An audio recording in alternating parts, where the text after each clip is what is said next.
Welcome back to Budget Mechanic. Today we have something a little bit different for you. My friend just brought me this 1982 Mercedes 380 SL. And he just got it, but it's been in storage for many years, so it's not running, and he's hoping I can get it running. Thing is, an old European car like this is gonna be a little outside of my comfort zone. I don't work on them very much. But I know a local mechanic who's actually licensed in Germany as a mechanic, and I thought it'd be fun to bring him in to give me a hand, see what ideas he has. Jonas. Hey. Thanks for helping me out.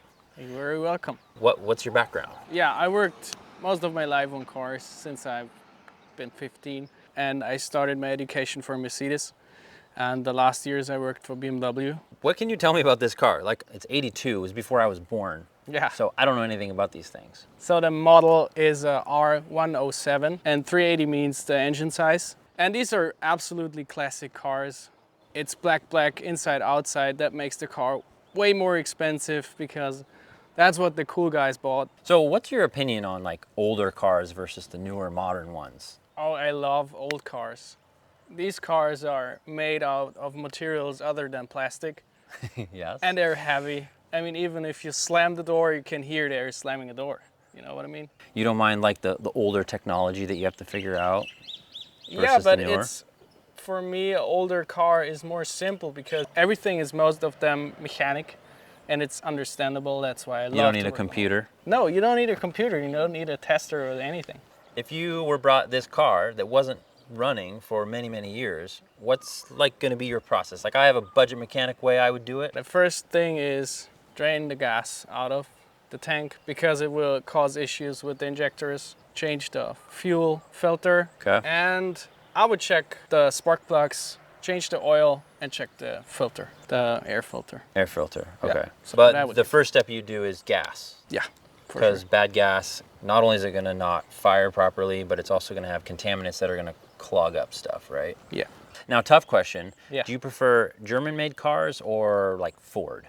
It depends what you like. If you like more plastic, then you would buy a Ford. Gotcha. Well, let's get started on this thing, and we'll see if your ideas are better than mine. Let's go. All right, Jonas. So we know we've got to get the old gas out of this gas tank. Yeah. Now, as a budget mechanic, I would go and get $3 of vinyl tubing and stick it down inside the tank, suck it up with my mouth, and do the old siphon method. Is that what they do in Germany? That's what you can do, but what I would prefer is to use the in-tank pump to put the old gas out. Just let the pump Oh, okay, so you use the fuel pump of the car. Yeah. Now the car's not running, so you would have to use the battery of the car or another battery, right? Yeah, but you need to have a new battery anyways. Well, let's give it a shot. I like the idea of not having to taste gas in order to fix this. For this, we need to find the relay, and it's behind here. We remove the relay and jump it Okay. and let the pump running all the time. Because this relay shuts it off. So it's starting to rain pretty heavily, so we're gonna have to get this thing under cover. Okay, while he's working on that, I'm gonna put this new battery in. The old battery they took out of this thing, so it's totally dead, so we're just gonna put a brand new one in. We need to do that in order for this fuel pump trick to work. Now, part of me thinks that Jonas is just gonna kill this brand new battery running the fuel pump too long, but we're gonna give it a shot anyways. So that's the relay, what we're looking for. We need to bridge the 30 and the 87. So first, before we jump it on the relay, we need to attach the hose. On this car, the best place to do it is where the fuel filter is. There's a good connection point. On other cars, it's sometimes a better point when you put it under the hood. There's on the lines some good connection places. So we still need our budget mechanic vinyl tubing. That's true. You just need to find the right wire to bypass the relay and make sure you get the right pins. So the car is going to think that the ignition has been turned and that the relay is connected and sending power straight to the pump. Yes. My only question with this process is you can drive on the highway for 70 miles an hour for hours. Is it going to take 4 hours for this to work? The fuel pump only makes sure that there's the right pressure. So you have way more gas going through the system than you need actually to drive. The rest, what you don't need, goes through the return line back in the tank. So it's way more what we need, and it won't take so long to empty the tank. So you can hear the pump is running. Hey, just want to interrupt for a second and say if you are enjoying this video, Take a second, subscribe to Budget Mechanic, leave us a comment, turn on those alerts so you won't miss on any upcoming content. That's a lot faster than I thought in my head. I was thinking like injector speeds. Yeah. But that actually will go pretty quick. And I'm not sure that a siphon would actually be that much faster than. So my other concern was that this method would kill whatever battery we're using to run the fuel pump. But now that I see how fast it's coming out, I don't think that 10 minutes of running this fuel pump is going to kill a battery. Okay, so 1 point for the German mechanic. And my breath is still fresh. I'm wondering, is this possible with modern cars? I think it's easier on newer cars because they have a separate relay. So, okay, so it has a designated fuel pump relay. You don't have to decode that multiple pin thing.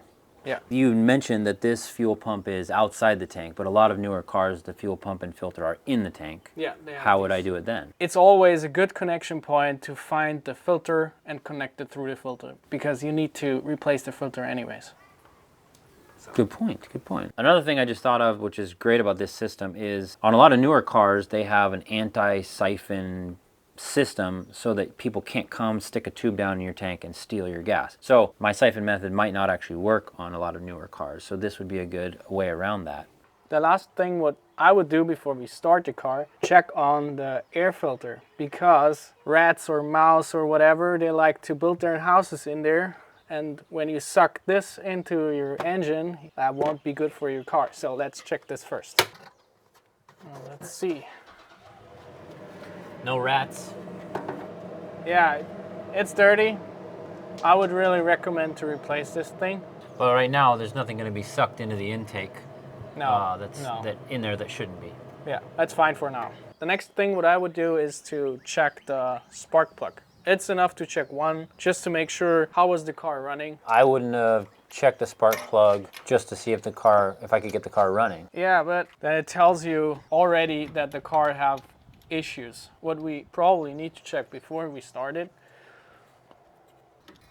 So this one is really black. Yeah. Usually it should be brown. Black means it burns, get maybe too much gas. Or it's just driven on short rides. So it's not pointing to any issues that we would be afraid of starting the car up on. Now that the old gas is out, just replace the old filter. Slide it back in. So when gas gets really old and bad like this, not only does it not go bang like it's supposed to, so your car won't run right, but it also is filled with junk that will clog up injectors and other small parts of your fuel systems. You do not want that in your engine. I like to use the gasoline system cleaner. Is this a specific brand that you like, or is it for old cars? Or Oh, you can use this one for every kind of car. put it on your cereal? You can try it. I like the liquid moly. It's a little pricier, but I believe it's better. So I think this is a great idea. I would probably do this as well on an old car I'm trying to get started, because we've drained the tank, but there's still going to be old fuel in the engine on the injectors from the last time it was running. So if I can put this in the tank, the first round of fuel that it gets is going to be helping to clean that stuff out. Let's start this thing. Here we go.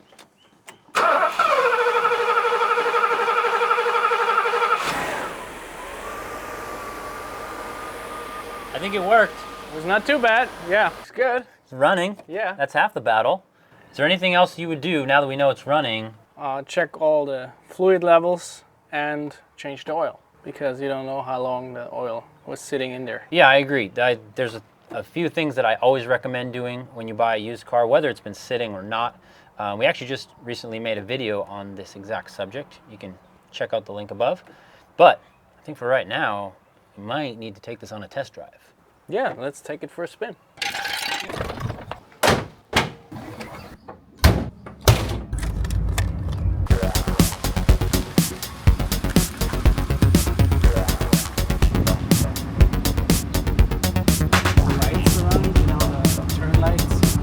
Oh, the hazard. Yeah. I had a lot of fun working on this car with Jonas today. We were all on the same page, but that fuel pump trick definitely was money. And I'm using that in the future for sure. If you enjoyed this video, make sure you check out our other car repair content here.